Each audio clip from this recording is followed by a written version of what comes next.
Hello दोस्तों, once again welcome to my YouTube channel. आज मैं आपको केंद्रीय विद्यालय संगठन के एडमिशन प्रोसेस के बारे में बताऊंगा, जो कि बहुत दिनों से अपेक्षित था और रुका हुआ था।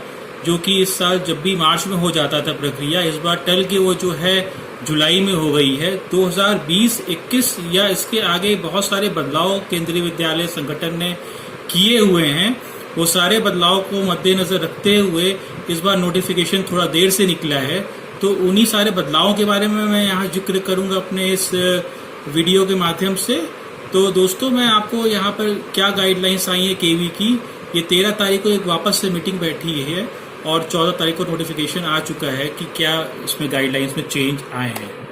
तो फ्रेंड्स, ये जो है आप देख रहे होंगे, मैं आपको प्रोसीजर बताने जा रहा हूँ सारी क्लासेस का। क्या एडमिशन का प्रोसेस है फर्स्ट क्लास से लेकर 12 तक का। 12 में हालांकि एडमिशन नहीं होता है, 11th में होता है और 9th में होते हैं। 10th और 12th में एडमिशन नहीं होता है डायरेक्टली।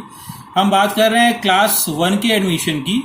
सबसे पहले जो कि सबसे ज़्यादा पॉपुलर एडमिशन होता है वो क्लास 1 का एडमिशन होता है। क्लास 1 का ही एडमिशन प्रोसेस जो है वो ऑनलाइन माध्यम से होगा। ध्यान रखिएगा, ऑनलाइन प्रोसेस सिर्फ क्लास 1 के लिए एप्लीकेबल है और किसी के लिए एप्लीकेबल नहीं है। बाकी सब में ऑफलाइन मोड से होगा। इसकी नोटिफिकेशन जो है वो आरओ से आएगी।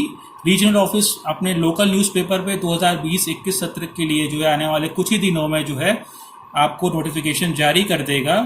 पेरेंट्स को जो है अपने वार्ड्स को जो है ऑनलाइन रजिस्टर्ड कराना है, जिस भी स्कूल में वो जिस भी केवी की जिस भी ब्रांच में उसका एडमिशन चाहते हैं। और ये आप जो है ध्यान रखें कि ये एडमिशन प्रोसेस जो है सिर्फ सेंट्रल गवर्नमेंट एम्प्लॉयज़ के लिए रेस्ट्रिक्टेड नहीं है। जैसे आप लोगों से कई लोग कंफ्यूज होते हैं कि केंद्रीय विद्यालय सिर्फ केंद्रीय कर्मचारियों के लिए है। ऐसा बिल्कुल नहीं है। एडमिशन जो है सबके लिए खुला विकल्प है। हालांकि जो है कई सारे एडमिशन प्रोसेस के दौरान जो है जो सेंट्रल गवर्नमेंट एम्प्लॉयज़ होते हैं उनको यहाँ पर वेटेज मिलता है या प्राथमिकता मिलती है। तो क्लास 1 की हम बात जारी रखेंगे। क्लास 1 का जैसे मैंने आपको बताया कि ऑनलाइन प्रोसेस के थ्रू एडमिशन होगा और बहुत जल्दी आपको इस वेबसाइट को ध्यान से नोट कर लेना है, http://kvsonlineadmission.in। इस पोर्टल को आपको देखते रहना है। बहुत जल्दी ये ओपन होने वाला है और अपने वार्ड का आपको इसी पोर्टल पे रजिस्ट्रेशन कराना है, सारी डिटेल्स को ध्यान से भरते हुए। तो इस वेबसाइट को आप कहीं ना कहीं नोट कर लें। जो भी क्लास 1 की एडमिशन के लिए सर्च कर रहा हो, बाकी क्लासेस के लिए मैं आपको आने वाले स्लाइड्स में बताऊंगा। रेस्ट क्लासेस की अगर हम बात करें तो उसके रजिस्ट्रेशन फॉर्म भी जो है फ्री मिलते हैं। वो प्रिंसिपल ऑफिस से आपको वहां पर कांटेक्ट करना पड़ेगा जब भी नोटिफिकेशन आएगी कि आपको किन फॉर्म्स की किस क्लास के एडमिशन चाहिए। उसके लिए आपको उस फॉर्म के साथ जो है कुछ रिक्वायर्ड डॉक्यूमेंट्स लगेंगे, जो कि उसके साथ आपको अटैच करना है और निश्चित तारीख पे जो है उस पर्टिकुलर केवी में जहां आप एडमिशन सर्च कर रहे हैं वहां आपको सबमिट करना है। ये सारे जो डॉक्यूमेंट्स होंगे ये अटेस्टेड होंगे और ये आपको एप्लीकेशन फॉर्म के साथ लगाना है। ये मैं बाकी क्लासेस की बात कर रहा हूँ, यानी कि सेकेंड क्लास एंड ऑनवर्ड्स की मैं बात कर रहा हूँ यहाँ पर। इसके बाद हम देखते हैं डॉक्यूमेंट्स आखिर लगते क्या क्या हैं। सिर्फ अगर हम क्लास 1 की बात करें, क्लास 1 खासकर ध्यान दीजिए, यहाँ पर आपको बर्थ सर्टिफिकेट का प्रूफ चाहिए। पहला डॉक्यूमेंट जो इंपॉर्टेंट है, बर्थ सर्टिफिकेट का प्रूफ एडमिशन के लिए। और अगर आप एडमिशन 8 तक भी सोच रहे हैं तो आपको जरूरत नहीं है टीसी की यहाँ जरूरत नहीं होती है 8th क्लास तक भी। उसके बिना भी आपको एडमिशन केवी में मिल जाता है। आपको बर्थ सर्टिफिकेट बहुत ज़रूरी है, जो कि गवर्नमेंट बॉडी से आपको वहाँ से लेना पड़ेगा। जो बाकी क्लास है उसमें date of birth recorded in the transfer certificate, जो बाकी क्लासेस हैं आपको उसके लिए टीसी होगा। और टीसी में आपका जो डेट ऑफ बर्थ मेंशन होगा स्टेट एजुकेशन डिपार्टमेंट की तरफ से वो एप्लीकेबल होगा। यानी कि बाकी क्लासेस में जो है टीसी रिक्वायरमेंट है, लेकिन क्लास 1 के लिए कोई टीसी की आवश्यकता नहीं है। तो ये आपको ध्यान देना है। आपको सिर्फ बर्थ सर्टिफिकेट अपने साथ रखना है अगर आप क्लास 1 एडमिशन के लिए जा रहे हैं। सेकेंड डॉक्यूमेंट जो इंपॉर्टेंट होगा वो होगा प्रूफ ऑफ रेसिडेंस। आप लोकल जहां भी रेसिडेंट आपका है वहां का आपको लोकल प्रूफ चाहिए होगा, एड्रेस प्रूफ चाहिए होगा। अगर आप डिफेंस एम्प्लॉई हैं तो वहाँ का रिटायर्ड डिफेंस एम्प्लॉई है तो उसका सर्टिफिकेट चाहिए होगा। और यदि आप जो हैं मान लीजिए कि आप हैंडीकैप्ड हैं तो आपको सर्टिफाइड सिविल सर्जन का इसका सर्टिफिकेट चाहिए होगा। कुछ केसेस में ज़रूरत नहीं पड़ती इन सर्टिफिकेट की। अगर आप प्रिंसिपल के पास जो है फिजिकली प्रेजेंट हो जाएं और ये दिखाएं कि आप हैंडीकैप्ड हैं, तो उस केस में प्रिंसिपल आपके पास ये पावर है कि आपको वो बिना सर्टिफिकेट के भी ऐसी परमिशन दे सकता है। लेकिन अच्छा ये होगा कि आप जो है अपने पास सर्टिफिकेट रखें। और इसके अलावा जो लोग क्लेम कर रहे हैं SC ST EWS economic week section का या OBC का या BPL का, इन सारे कोटा का जो भी यूज करना चाह रहे हैं उनके पास इसका सर्टिफिकेट होना आवश्यक है।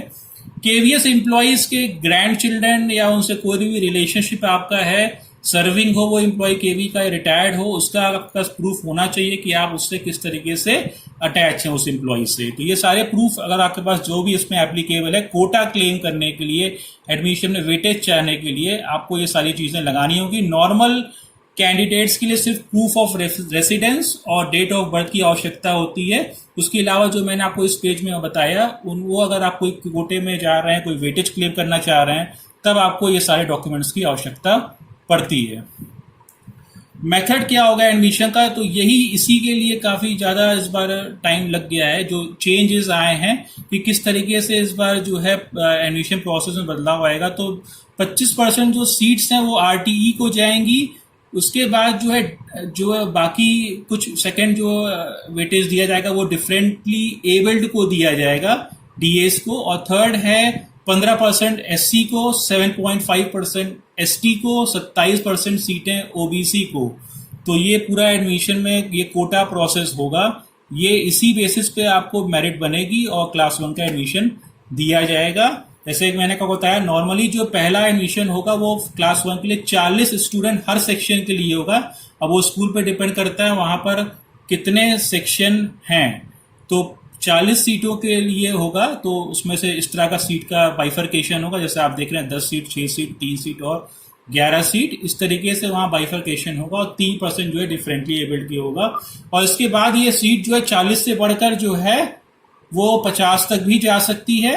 वो 45 पहले होगी और 50 होगी। आने वाले कुछ महीनों में जो है प्रिंसिपल के पास ऊपर की अथॉरिटीज का पावर रहती है कि वो क्लास की रेंज 40 से लेकर 50 भी कर सकते हैं। आगे भी एडमिशन ले सकते हैं। कैसे लेंगे, किस भी बेसिस पे लेंगे, वो आप डिटेल में इनकी नोटिफिकेशन में पढ़ सकते हैं।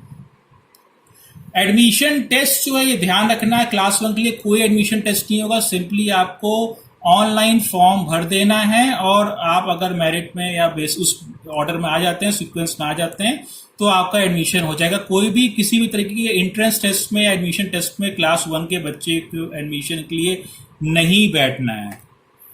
एज क्या होनी चाहिए, एज पे अगर हम ध्यान दें यहाँ पर, तो एज ध्यान रखिएगा। फर्स्ट क्लास के लिए अगर आप जा रहे हैं तो बच्चे की एज जो है 5 वर्ष 31 मार्च तक, या 1 अप्रैल वाला बच्चा भी 5 साल तक अगर पूरा हो रहा है तो उसको भी मान लिया जाएगा। क्लास 1 के लिए 5 से 7 साल, सेकंड के लिए 6 से 8 साल। इस तरीके से क्लास 10th या 9th या पूरा जो है आप पूरी इस चार्ट में देख रहे होंगे कि क्या एलिजिबल एज है। तो क्लास 1 की सिर्फ अगर हम बात करें, बच्चे की कम से कम आयु 5 वर्ष होनी चाहिए और अधिकतम जो है 7 वर्ष से ज्यादा नहीं होनी चाहिए। मेथड बाकी क्लासेस के लिए क्या होगा, क्लास 2nd से 8th के लिए जैसे मैंने आपको बताया एडमिशन टेस्ट इनके लिए कंडक्ट नहीं होगा।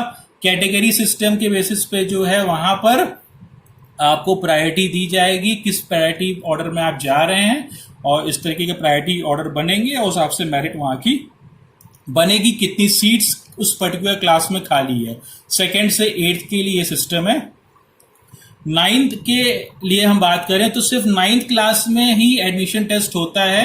एडमिशन टेस्ट के बेसिस पे मेरिट लिस्ट बनती है। 9th क्लास के लिए 3 घंटे का एडमिशन टेस्ट रखा जाता है 100 मार्क्स का, जिसमें कि Hindi, English, math, social science और साइंस के लिए अलग अलग 20 नंबर के मार्क्स का बाइफर्केशन होता है। और एक छोटा सा एडमिशन टेस्ट जो है 3 घंटे का 9th क्लास के एडमिशन के लिए होता है। अगर हम आगे भी इसके बारे में बात करें तो हम देखते हैं कि इसमें आपको सीट्स का अलॉटमेंट कैसे होगा। यानी कि अगर साइंस स्ट्रीम के लिए आपको जाना है 10th में तो कम से कम 60% मार्क्स आपको चाहिए।